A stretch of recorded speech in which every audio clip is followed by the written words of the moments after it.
2022년 이민년 새해가 시작되었습니다. 제가 송구 영신예배 때 말씀드린 대로 여러분 새해이십니까? 새해 맞습니까? 예.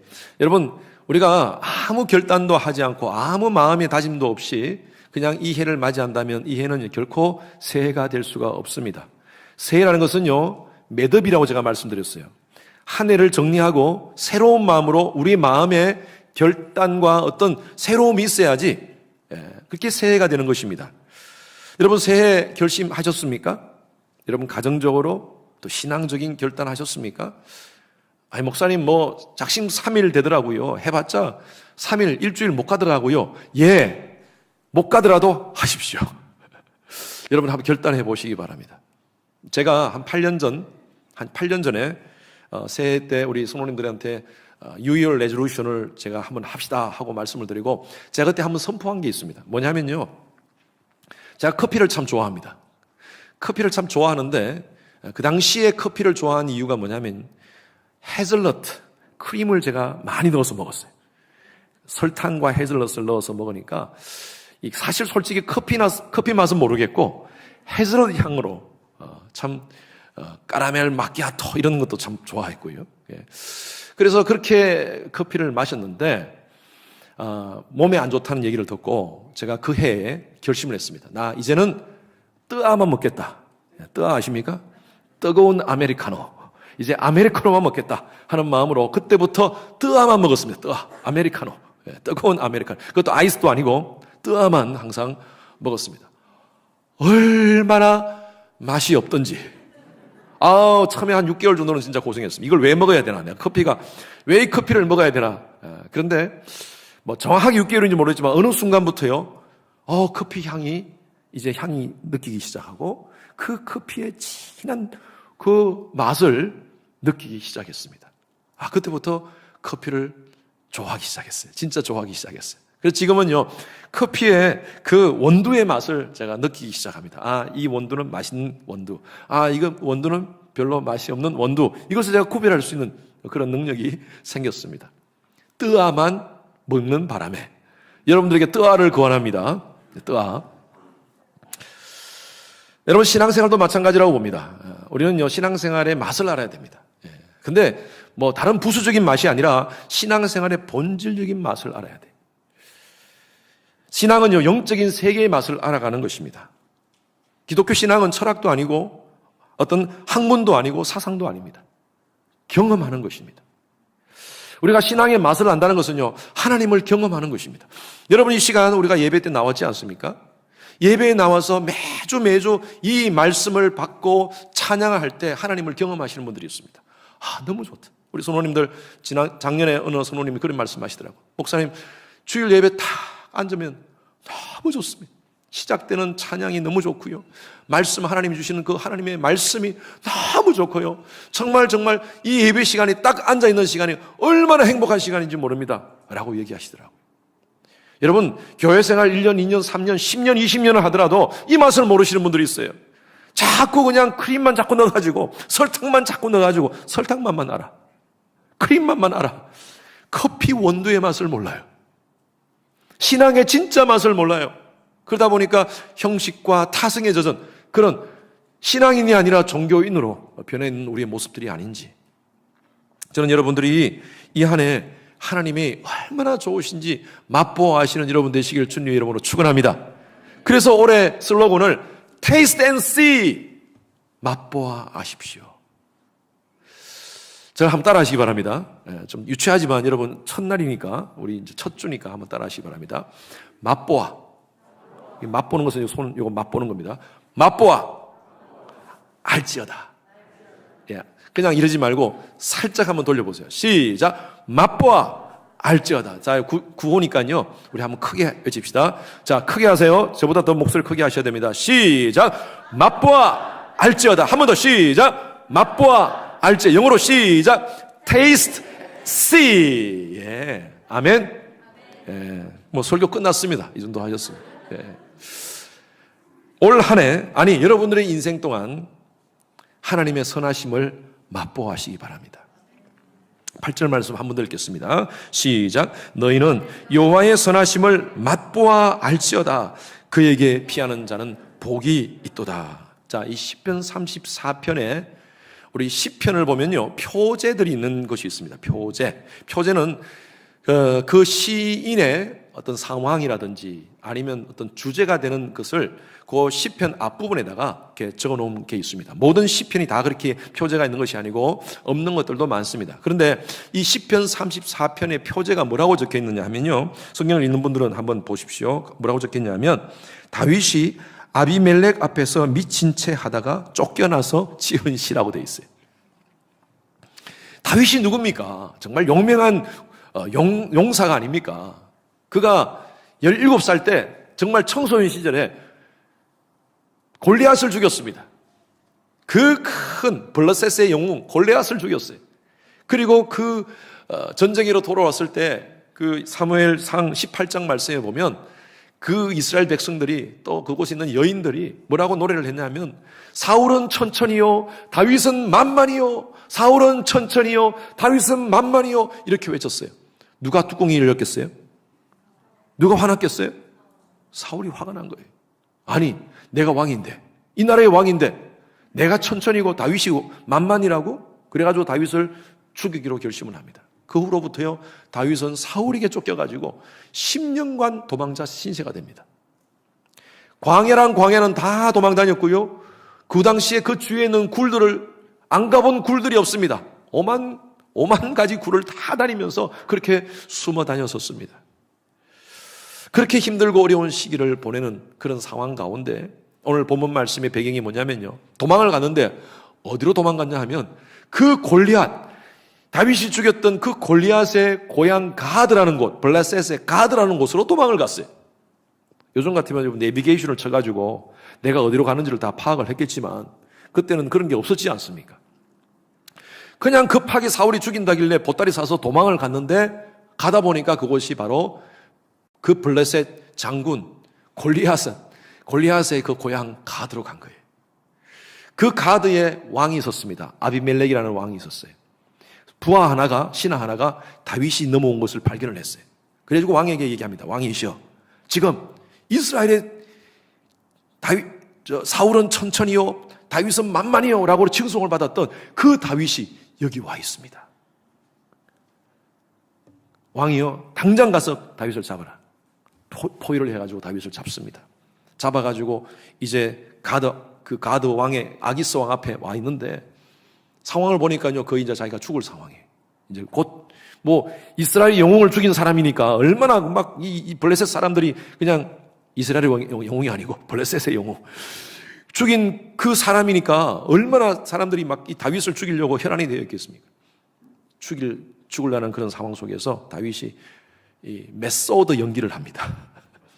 침을 흘리고요, 미친 연기를 합니다. 그리고 땅을 손으로 끌어가면서, 발을 끌어가면서 미친 사람 흉내를 내니까 왕이 쳐다보더니만 이게 다윗이 아닌 것 같아. 다윗이 이럴 리가 없어. 야, 그 당시 우리가 요즘같이 아이디 카드가 있습니까? 그냥 보니까 다윗이라고 데려왔는데 보니까 다윗이 아니야. 이렇게 미친 사람이 다윗일 수가 없어. 그래서 풀어준 거예요. 여러분 한번 생각해 보십시오. 자기가 살기 위해서 지금 어떻게든 이 상황을 모면하기 위해서 미친 흉내를 내는 그런 다윗, 자기 스스로가 얼마나 비참하겠습니까? 그 환경과 상황이 얼마나 비참하겠어요. 시간이 지나고 나서 그때 일을 회상하면서 쓴 시가 바로 이 시편 34편이에요. 여러분 리얼하게 제가 설명을 했습니까? 얼마나 하나님께 감사한지, 자기의 생명을 구해주신 하나님께 감사한지. 시편 34편 1절에 보면 하나님께 영광을 돌리는 찬양이 나옵니다.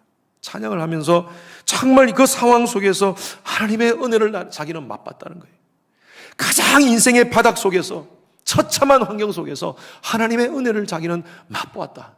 그러면서 이 시를 읽는 사람들에게 너희도 이 하나님을 맛보라라고 얘기합니다. 이 맛보라는 말은 그 히브리 말로 타암이라는 단어를 썼는데, 이 타암이라는 것은 경험하라라는 뜻입니다. 맛을 보지 않으면요 알 수가 없습니다. 우리 옛날에 샘표 한 장 기억나십니까? 샘표 간장 광고가 이렇습니다. 맛을 보고 맛을 나는 샘표 간장. 제가 얼마 전에도 한번 했나요? 제가 샘표 간장 광고를 하려는 것이 아니라 무엇든지요 맛을 봐야 돼요. 예? 우리가 김치 맛 참 맛있잖아요. 예? 김치 얼마나 약간 또 묵은 김치가 참 맛있잖아요. 거기다가 흰 쌀밥에다가 이렇게 참 아주 갑자기 배가 고프네. 예, 딱 올려가지고 딱 해서 먹으면 이건요 맛본 사람만 아는 겁니다. 맛본 사람. 맛을 모르는 사람은 몰라요. 이게 한 번도 맛을 보지 않은 사람은 몰라요. 하나님의 은혜도 마찬가지라는 것입니다. 정말 힘들고 어려운 상황 속에서 하나님이 나를 살려주셨어요. 이것을 좀 맛보라는 것입니다. 무엇을 맛보라 그럽니까? 선하심을. 여러분, 선하다는 말은 우리가 보통 일반적으로 저 사람 참 선하다, 그것을 저 사람 착하다 이렇게 표현하잖아요. 착한 것이 선한 것인가? 우리 한국에는 요즘 이 착하다는 말이 굉장히 남용하고 있습니다. 착함이라는 말. 그래서 제가 좀 찾아보니까 착한 가격, 착한 치킨, 착한 식당, 착한 얼굴, 착한 얼굴이 뭔가요? 선하게 보이는 얼굴인가요? 착한 커피, 착한 여행, 이것도 무슨 뜻인지 모르겠어요. 하여튼 착하다는 말을 얼마나 많이 사용하는지. 그래서 하나님이 그렇게 착한 하나님이십니까? 여기서 선하다는 말은 착함을 의미하는 것이 아니라 하나님의 완전하신 성품을 얘기합니다. 선하다는 말이. 이 선하다는 말은요, 히브리 말로 토브라는 단어를 사용했습니다. 다시 한번 띄워주세요. 34편 8절 말씀. 너희는 여호와의 토브를 맛보아 알지어다. 이렇게 표현되어 있어요. 영어로는 그것이라고 번역을 했는데 이 토브라는 단어는 여러분 기억날 겁니다. 제가 창세기 1장 1절을 설교할 때 이 토브라는 단어를 여러분들에게 강의를 해드렸습니다. 하나님이 첫째 날을 만드시고 보시기에 좋았더라. 영어에는요, good 이렇게 표현되어 있어요. 근데 히브리 말로는요, 토브라고 표현되어 있습니다. 하나님이 첫째 날 지으시고 모든 것을 보시기에 토브하셨더라. 둘째 날도 토브하셨더라. 여섯째 날, 일곱째 날 보시기에 토브하셨다. 이렇게 표현되어 있습니다. 여러분, 이 토브가 뭐냐면요, 아름다움, 완전함에 대한 아름다움. 영어로 좀 더 표현한다면 fantastic, beautiful 이렇게 표현할 수 있을 것 같아요. 오늘 제 좀 토브합니까? 오늘 이 추운데 여러분, 이 추위를 뚫고 오신 여러분들 얼굴 한 분 한 분을 보니까 여러분 토브하십니다. 이렇게 좀 표현할 수 있을 것 같아요. 자, 그런데 또 이 성경에 보면요, 이 토브를 다른 것으로 번역을 했는데 뭘로 번역을 했냐면 좋다, 그것으로도 번역되어 있지만 blessing이라고 표현되어 있습니다. blessing, 행복이라고 번역을 했어요. 행복. 우리 한국 사람들은 복을 참 좋아합니다. 다른 민족에 비해서 우리 한국 사람들이 특히 좋아하는 것 같습니다. 옛날 남자들 복주머니 차고 다니잖아요. 그걸 왜 그냥 주머니라 그러지 않고 복주머니라 그래요. 복주머니. 그리고 집에 들어가면 복이라는 적힌 그런 글들이 얼마나 많은지. 가구들에도 복이 적혀 있고, 식기, 수저, 밥그릇 보니까 밥그릇 다 먹고 나면 복이 적혀 있고, 밑바닥에도 보면 복이 적혀 있고, 온갖 복입니다. 복. 여자분들 한복, 옷고름도 복이 있고, 고무실에도 복자가 있고, 참 복을 좋아합니다. 근데 일반적으로 사람들이 다 복을 좋아하지만 예수 믿는 사람은 하늘의 신령한 복만 좋아하지 세상 복은 그렇게 좋아하지 않습니다가 아닙니다. 그렇죠? 우리도 복을 좋아해요. 그래서 그런지 성경에 복장이 참 많습니다. 신명기 28장 들어가도 복을 받고 나와도 복을 받고 드레스도 복을 받고 집에서도 복을 받고 우리 참 이 복장이라고 하면서 좋아합니다. 신명기 앞부분에 표제가 복장이라고 안 적혀 있습니다. 그런데 우리가 붙인 거예요. 특히 한국 목사님들이 붙인 것 같아요. 복을 좋아하니까. 마태복음도 우리가 예수님께서 산상수훈에 그걸 말씀해 보면 팔복, 표제가 팔복이라고 안 적혀 있어요. 그런데 우리가 붙인 거예요. 팔복이라고 붙였어요. 왜? 예수 믿는 사람도 복을 좋아합니다. 그런데 우리가 생각하는 것은요, 우리가 예수 믿는 사람은 신령한 하늘의 복만 좋아해야지 라고 생각할 수 있지만 그렇지 않습니다. 성경에서 나오는 복은요, 총체적인 복을 의미합니다. 하늘에서의 복, 땅에서의 복을 다 의미하는 거예요. 저는요, 여러분들이 이 한 해 살면서 하늘에서의 복과 땅의 복을 다 누리시는 여러분 되시기를 주님 이름으로 축원합니다. 그런데 예수 믿는 사람이 가장 우리가 알아야 될 가장 중요한 복을 우리가 알아야 됩니다. 가장 중요한 복이 뭔가? 그것이 뭐냐면요, 예수의 보혈로 구속받은 하나님의 자녀가 된 복인 줄로 믿습니다. 예수의 보혈로 구속받은 하나님의 자녀가 된 복이 가장, 물론 세상적인 복도 중요하고 돈 많이 버는 복도 중요하고 건강의 복도 다 중요하지만 예수 믿고 하나님의 자녀가 된 복, 여러분 이보다 더 중요한 복이 없다는 것입니다.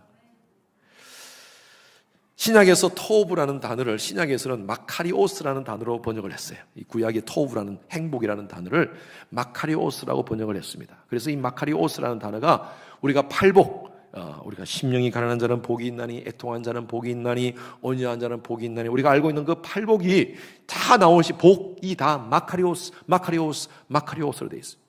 그게 다 히브리 말로는 토브예요. 행복하다는 거예요. 그런데 영어 성경에는 뭐라고 번역되어 있습니까?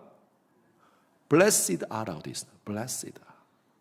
happiness가 아니라 blessed라고 번역을 되어 있습니다. 여러분, bless라는 단어가 복 아닙니까?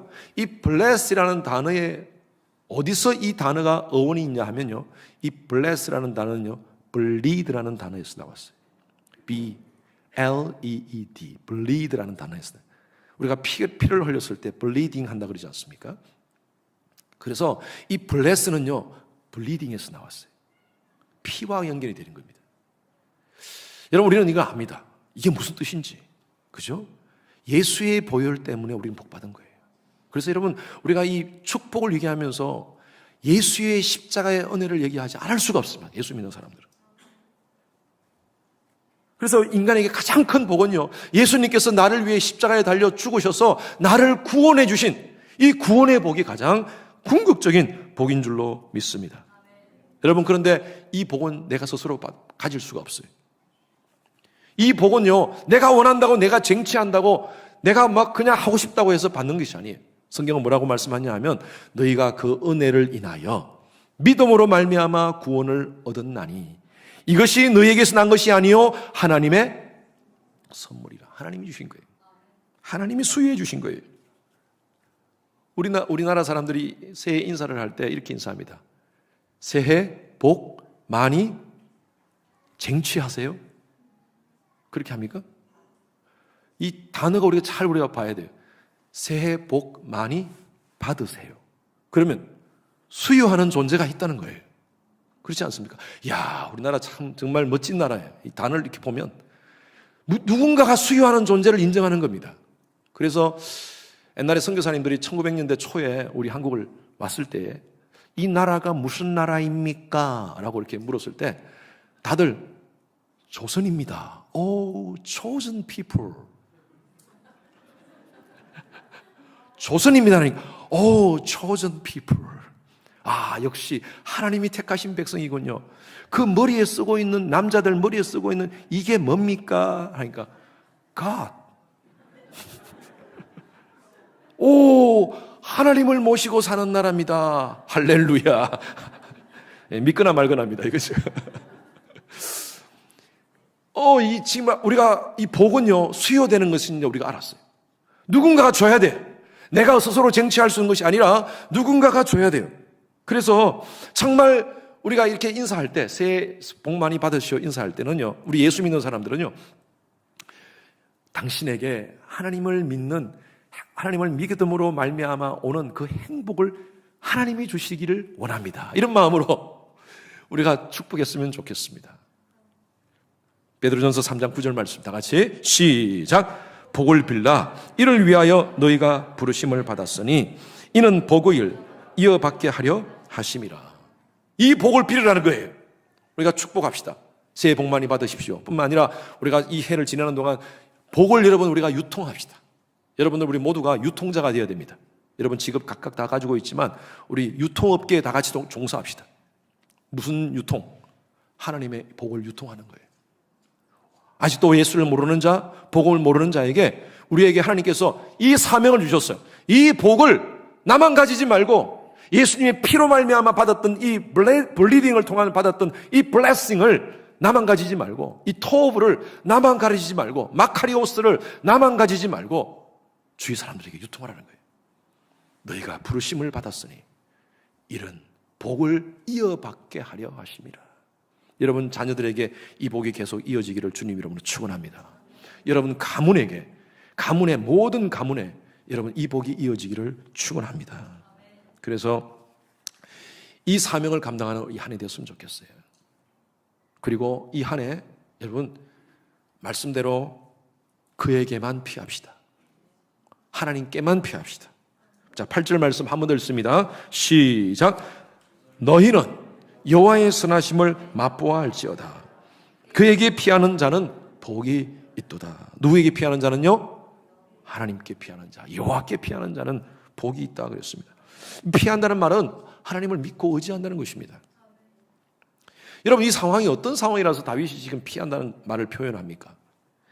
9절을 지나서 8절, 9절, 10절 말씀 한번 보겠습니다. 10절 말씀 시작. 젊은 사자는 궁핍하여 줄일지라도 여호와를 찾는 자는 모든 좋은 것에 부족함이 없으리로다. 누구를 찾는 자는요? 여호와께 피하는 자는요 어떻게 해주신다고요? 모든 좋은 것에 부족함이 없으리로다. 다른 말로 하면 제가 늘 표현하듯 식으로 하나님 책임지신다는 거예요. 하나님께 피하자는 거예요. 여러분 이 상황이 어떤 상황입니까? 젊은 사자가 궁핍하여 줄이는 상황입니다. 여러분 다윗은요 자신의 상황, 그때의 상황을 이렇게 표현했어요. 밀림의 사자는 밀림의 왕입니다. 우리 어릴 때 동물의 왕국 보셨지 않습니까? 뭐 사자만 나타나면 다들 난립니다. 막 코끼리고 뭐고 다 도망갑니다. 밀림 왕이에요. 밀림 왕인 사자인데 사자도 늙은 사자가 아니라 젊은 사자입니다. 혈기왕성한 사자입니다. 아무리 먹을 것이 없더라도 젊은 사자는 먹을 것이 있습니다. 왜? 동물 잡아 먹으면 되니까. 그렇잖아요. 먹으면 돼요. 잡아 먹으면 돼요. 그런데 이 상황이 어떤 상황입니까? 젊은 사자가 먹을 것이 없어요. 여러분 이거는 가장 비참한 상황 중에 더 비참한 상황입니다.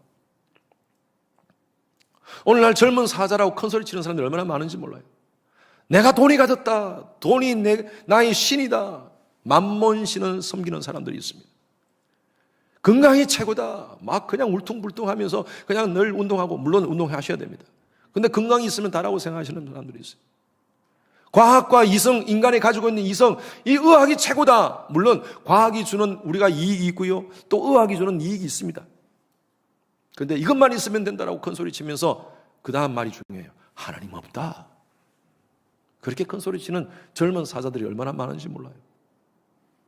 그런데 재작년이죠. 벌써 재작년이 돼버렸네요. 재작년에 팬데믹을 선포하면서 저는요 나라의 대통령들이 나와가지고, 그것도 선진국 대통령이 나와가지고 여러분 걱정하지 마십시오. 우리나라가 다 이 모든 부분에 대해서 과학적으로 다 지금 대비를 돼 있고요.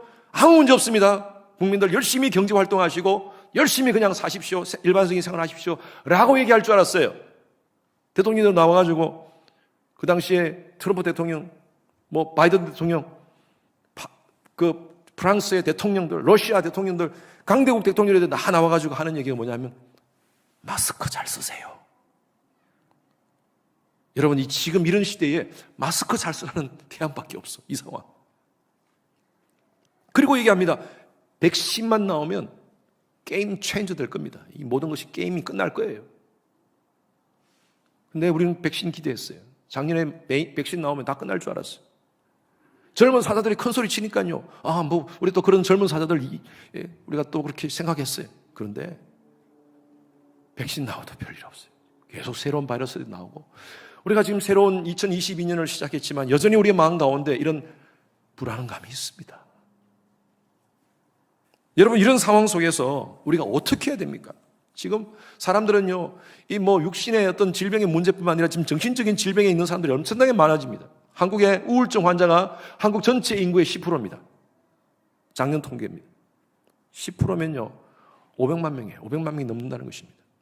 미국의 우울증 환자는 더합니다. 20%입니다. 20%가 넘어요, 지금. 5천만 명입니다. 5천만 명. 4천만 명에서 5천만 명 사이입니다.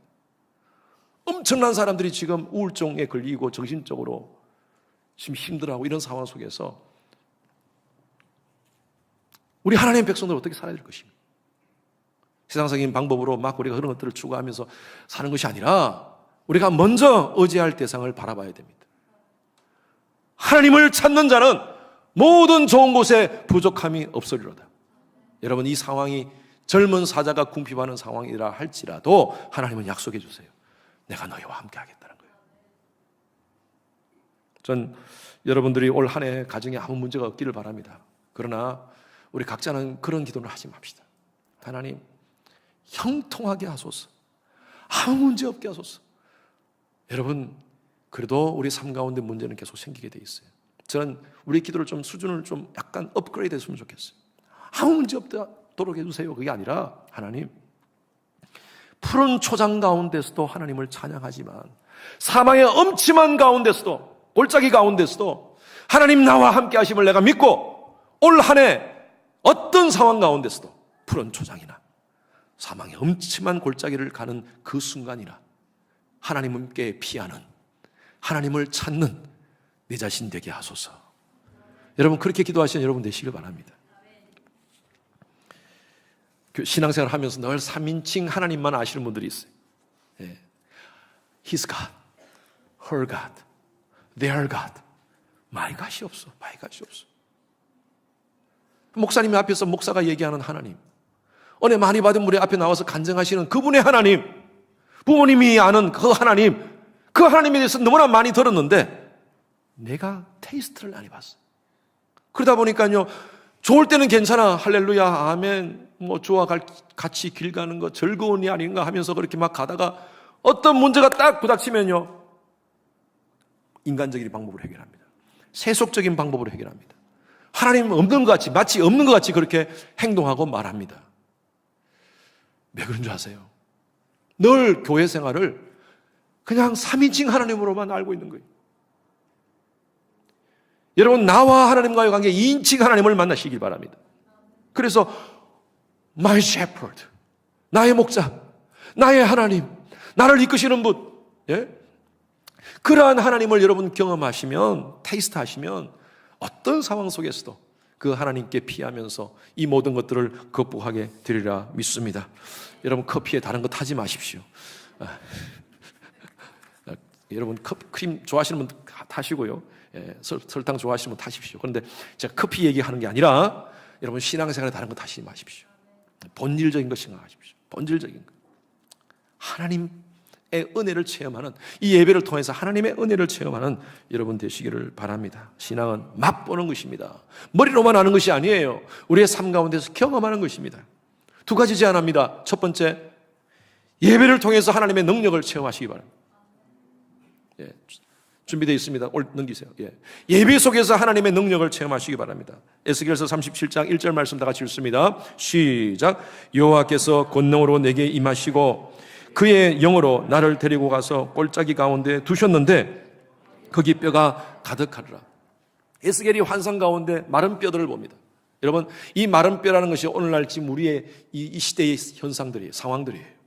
젊은 사자가 궁핍하여 줄이는 상황이에요. 바짝바짝 다들 말라가고 있습니다. 사람들이 심령이 말라가고 있고요, 육체적으로도 말라가고 있고요, 전부 다 자기중심적으로 사람들이 얼마나 이기적으로 자기 것만 챙기는지 모르겠어요. 오늘날 이 시대가 바짝바짝 마른 이 시대 속에 에스겔은요, 하나님께 나아갑니다.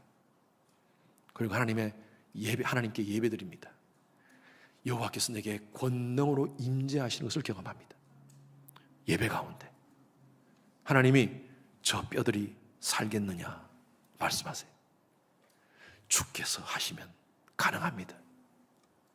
하나님께서, 여러분, 우리 그 상황 아시지 않습니까? 그 뼈를 살리세요.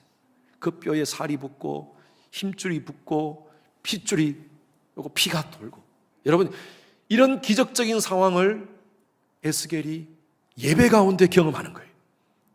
여러분, 여러분들의 상황이 지금 혹시 마른 뼈 같은 상황 아닙니까? 바짝바짝 말라가지고 내 가정이 지금 바짝바짝 마르고 나의 지금 모든 상황이 바짝바짝 말라가는 그런 상황 아닙니까?